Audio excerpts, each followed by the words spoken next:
तो last episode में हमने देखा था कि ताइवान कह रहा कि अरे मैया इसका मतलब साक्षात प्रेसिडेंट ही हमसे मिलने आए थे। अब तो मुझे इस वेपन से और भी ज़्यादा प्यार हो गया। बताओ खुद में इसी अकेडमी के प्रेसिडेंट ने यह नायाब तोहफा मुझे गिफ्ट किया। मैं इसका नाम कातिल हसीना रखूंगा। तो अब सना कह रही है कि आखिर प्रेसिडेंट हमारे प्रति इतना ज़्यादा काइंड क्यों थे। टोटल 9 रैंकों में हजारों सेक्टर डिसाइपल्स होंगे जो कि हमसे भी एक से बढ़ के एक होंगे। जिस वक्त आवाम क्या आता है कि शायद इसलिए क्योंकि हमने इस टेस्ट को पास किया। तो अब टीना क्या देख, लेकिन और भी तो डिसाइबल होंगे ना जिन्होंने ये टेस्ट पास किया होगा। लेकिन आज तक तो कभी नहीं सुना कि खुद प्रेसिडेंट किसी से मिलने आए हो। जिस वक्त इस तरह कह रही है कि ज़्यादा सोचने का कोई मतलब नहीं बनता, प्रेसिडेंट क्या चाहते वो तो सिर्फ वो ही जानते हैं। तो अब टीना कह रही है कि बिल्कुल सही कहा, हम उन्हें देख पाए, हमें सिर्फ इसी बात की खुशी मनानी चाहिए। जिस पर ये लोग अब वापिस से बाहर आ जाते हैं, जहाँ ताइवान तो पूरे रास्ते बस प्रेसिडेंट और अपने वेपन के बारे में ही बातें कर रहा था। तभी यहाँ अब डीन की आवाज़ आती है, जिस पर ये लोग रुकते हुए कह रहे कि देखो डीन भी आ गए। तो अब डीन कह रहे कि तुम बच्चों को 8 रैंक की बीसी अकेडमी में घूमने का मौका मिला, तो बताओ यहाँ पर सब कुछ कैसा चल रहा है। जिस पर ताइवान कह रहा है डीन आपको यकीन नहीं होगा कि यहाँ पे आके हमें कितना फ़ायदा हुआ। हम 4 बीसी अकेडमी के प्रेसिडेंट से मिले। तो अब डीन कह रहा है कि वो तो तुम बच्चों को भी प्रेसिडेंट का स्टैचू देखने का मौका मिल ही गया। ग्रेट, ये तो काफ़ी बड़ी बात है। जिस वक्त ताइवान कह रहा है कि स्टैचू नहीं बल्कि हम उनसे हूबहू फेस टू फेस मिले। तो अब डीन कह रहा है कि लिटिल ब्रैड अब तुम कुछ ज़्यादा ही मजाक कर रहे हो। अरे इतना तो नीरज चोपड़ा भी नहीं फेंक पाता जितना तुमने फेंक दिया।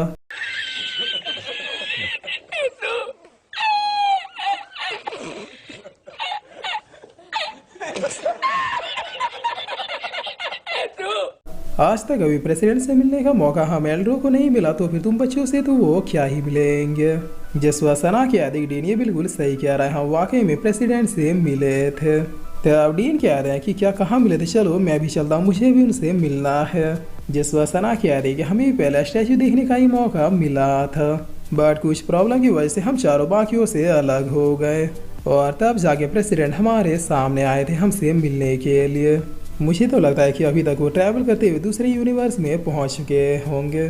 तो अब डीन कह रहा है कि मुझे सारी बातें एक एक करके बिल्कुल क्लियरली बताओ, मुझे हर एक चीज़ जाननी है। अक्सर लोगों सिर्फ प्रेसिडेंट का स्टैचू देखने का ही मौका मिलता है और जिसकी किस्मत ज़्यादा तेज होती है सिर्फ उन्हीं के माइंड कॉन्शियसनेस में उनका चेहरा पैर होता है। लेकिन पर्सनली मिलना ये तो नसीब की बात है।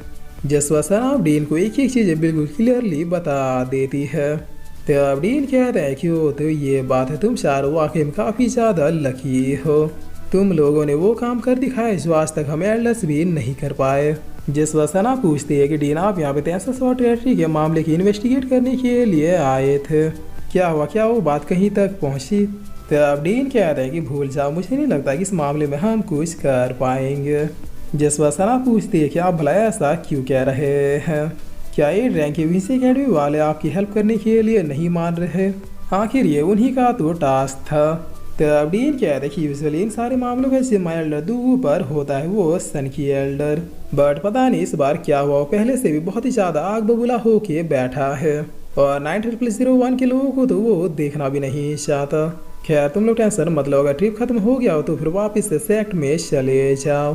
तो अब सेवन क्या था कि डीन एल्डर दूगू को मनाने में मैं आपकी हेल्प कर सकता हूँ। जिस बार डीन कह रहा है कि तुम हेल्प करोगे, लेकिन कैसे, वो तो तुम्हारे ही नाम से सबसे ज़्यादा फट रहा है। तो अब सीन चेंज होता और हम देखते हैं कि सारे लोग एल्डर दूगू के पैलेस के बाहर पहुंच जाते हैं, जहाँ डीन पूछता है कि लियान क्या तुम श्योर हो। अगर उसका माथा घुमा तो फिर वो मेरे ऊपर भी अटैक करने से पीछे नहीं हटेगा। मुझे लगता है अभी हमें उसके गुस्सा के ठंडा होने का और इंतज़ार करना चाहिए था। वो असन की बुढ़ा हमें देखते ही अंदर से ज़रूर कुछ फेंक के मारेगा। तो अब सेवन क्या आता है कि डोंट वरी डीन, आप बस दरवाज़ा खुलवाइए। जिस पर डीन अब नॉक करते हुए क्या आता है कि दूगू मेरे भाई दरवाज़ा खोलो। तो अब अंदर से आवाज़ आती है कि कौन है। जिस पर डीन क्या आता है कि मैं एल्डर सीन तुम्हारा पुराना दोस्त। तो अब एल्डर दूगू चिल्लाते हुए कहते हैं कि दफ़ा हो जाओ मेरे पैलेस से। मैंने कहा ना, मैं तुम गधों की कोई भी हेल्प नहीं करने वाला। यहाँ खामखा आके मेरे गुस्से और बीपी को मत बढ़ाओ, वरना तुमसे भी फाइट करने से मैं पीछे नहीं हटूंगा। चलो अब दफ़ा हो जाओ, गेट लॉस्ट। जिस पर डीन कह रहे कि लेकिन ये मिशन तो तुम्हारे इस सेक्ट का था ना। तो अब लड्डू कह रहे हैं कि हाँ तो मैं खुद ही इन्वेस्टिगेट कर लूँगा, मुझे तुम लोगों की ज़रूरत नहीं है। मैं अपने बचे हुए लाइफ टाइम में एक सुअर से हेल्प मांग लूंगा, बट 9001 वालों से तो कभी नहीं। जसवर्डीन कहता है कि देखा, मैंने कहा था ना कि वो हमारी बात नहीं मानेगा। उसे ये बातें भूलने में और उसका गुस्सा शांत होने में कम से कम 1 साल जरूर लगेगा। तब सेवेंथ कहता है कि नो प्रॉब्लम, मेरे पास एक और प्लान है। जसवर्डीन कहता है कि कैसा प्लान, मैं मारपीट नहीं करने वाला। तब सेवेंथ अब काफ़ी तेजी से आके एक ही किक में पूरा दरवाज़ा ही तोड़ देता है।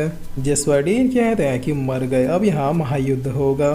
तब एल्डर दूगो अब चिल्लाते हुए कहता है कि एल्डर सीन, ये क्या गुंडागर्दी है, कोई अगर दरवाज़ा नहीं खोलेगा तो तुम लोग दरवाज़ा ही तोड़ दोगे क्या। जिस पर सेवेंथ कह रहा है कि मैं और ज़्यादा नाटक बर्दाश्त नहीं कर सकता। आपने कहा था कि अगर मैं आपको डिफीट कर दूंगा तो आप मेरी एक बात मानेंगे, चलिए अब उसे पूरा कीजिए। तब एल्डू कह रहा है कि तुम 9001 वालों को देखते ही पता नहीं क्यों मेरे मूड का पूरा सत्यानाश हो जाता है। चलो ठीक है, बताओ तुम्हारी एक इच्छा क्या है, मैं जल्दी से उसे पूरा कर दूंगा। उसके बाद जितनी जल्दी हो सके तुम लोग यहाँ से दफा हो जाओ। मैं 9001 वालों को और ज़्यादा अपने 8 रैंक की विस एकेडमी में नहीं देख सकता। जिस वजह से कह रहा है कि मेरी इच्छा ये है कि आप डीन की हेल्प कीजिए टेंसल सॉर्टेटरी के मामले को इन्वेस्टिगेट करने में। वहाँ हमें काफ़ी अजीब सी चीज़ें फील हुई थी जो कि बहुत ही सीरियस बातें भी हो सकती है। तब एल्डू कह रहा है कि भाड़ में जाओ, मैं तुम लोगों के साथ मिलके कोई भी काम नहीं करने वाला। जिस वजह से कह रहा है कि चीटिंग मत कीजिए, आपने कहा था आप मेरी एक इच्छा पूरी करेंगे तो फिर पूरा कीजिए। तब एल्डू कह रहा है कि मैंने कहा था कि मैं तुम्हारी एक इच्छा पूरी करूँगा, बट ये नहीं कहा था कि कब और कहाँ करूँगा।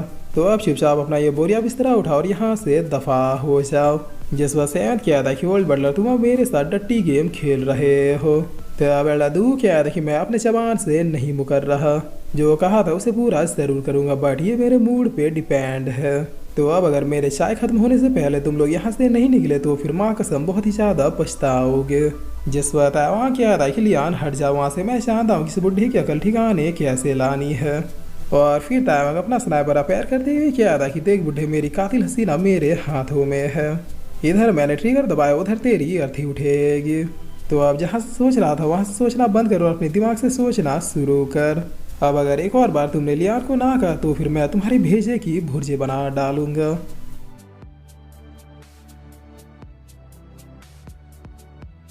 और फिर इसी के साथ ये एपिसोड यहीं पे ख़त्म होता है।